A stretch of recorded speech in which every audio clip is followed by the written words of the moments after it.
उत्तर भारत में सर्दी अब हद पार करती नजर आ रही है। राजधानी दिल्ली में ठंड ने आम जिंदगी की रफ्तार थाम दी है। न्यूनतम तापमान गिरकर 7 डिग्री सेल्सियस तक पहुंच गया है। सुबह घर से निकलते ही ठंडी हवा शरीर में सिहरन पैदा कर रही है। बाइक और साइकिल सवारों के लिए हालात और ज्यादा मुश्किल हो गए हैं। कानों में लगती तेज हवा लोगों को परेशान कर रही है। ऊपर से कोहरे की मोटी परत ने दिल्ली एनसीआर को अपनी गिरफ्त में ले लिया है। सुबह और शाम कई इलाकों में 100 मीटर दूर देख पाना भी मुश्किल हो रहा है। मौसम विभाग ने साफ किया है कि ये स्थिति फिलहाल टलने वाली नहीं है।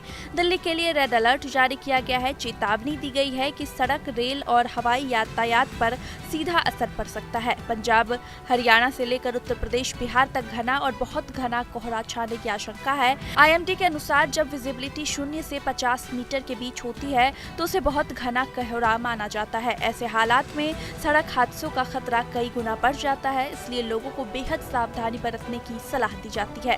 मौसम का ये बदला मिजाज पश्चिम विक्षोभ की वजह से और ज्यादा असर दिखा रहा है। जम्मू कश्मीर, लद्दाख, हिमाचल प्रदेश और उत्तराखंड में 20 से 22 दिसंबर के बीच हल्की बारिश और बर्फबारी की संभावना जताई गई है। 21 दिसंबर को कुछ इलाकों में भारी बर्फबारी भी हो सकती है। पहाड़ों पर गिरने वाली बर्फ का असर मैदानी इलाकों में ठंडी हवाओं के रूप में महसूस किया जा रहा है। मध्य प्रदेश के इंदौर में न्यूनतम तापमान 4.5 डिग्री तक गिर चुका है, जो ठंड की तीव्रता को दिखाता है। उत्तर प्रदेश में भी ठंड लगातार तेवर दिखा रही है। पूर्वी और पश्चिमी यूपी के कई हिस्सों में घने से अत्यंत घने कोहरे का अलर्ट जारी किया गया है। कुछ इलाकों में शीतलहर चलने की भी चेतावनी है। राजस्थान में फिलहाल मौसम शुष्क बना हुआ है, लेकिन पश्चिमी विक्षोभ के असर से कुछ हिस्सों में बादल छाए रह सकते हैं। 20 से 22 दिसंबर के बीच न्यूनतम तापमान में हल्की बढ़ोतरी के संकेत हैं, लेकिन 24 दिसंबर के बाद फिर से ठंड बढ़ने की संभावना जताई गई है। दिल्ली एनसीआर में 20 और 21 दिसंबर को सुबह और शाम कोहरे का असर सबसे ज्यादा रहेगा। सफदरजंग और पालम हवाई अड्डे पर विजिबिलिटी 100 मीटर तक गिरने की रिपोर्ट है।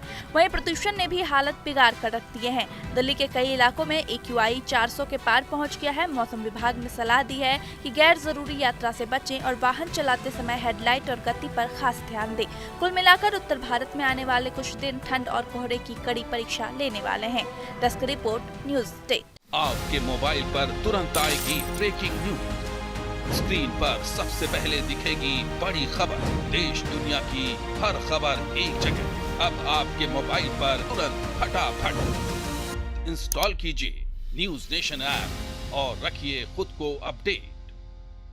आपके मोबाइल पर तुरंत आएगी ब्रेकिंग न्यूज। स्क्रीन पर सबसे पहले दिखेगी बड़ी खबर। देश दुनिया की हर खबर एक जगह। अब आपके मोबाइल पर तुरंत फटाफट इंस्टॉल कीजिए न्यूज नेशन ऐप और रखिए खुद को अपडेट।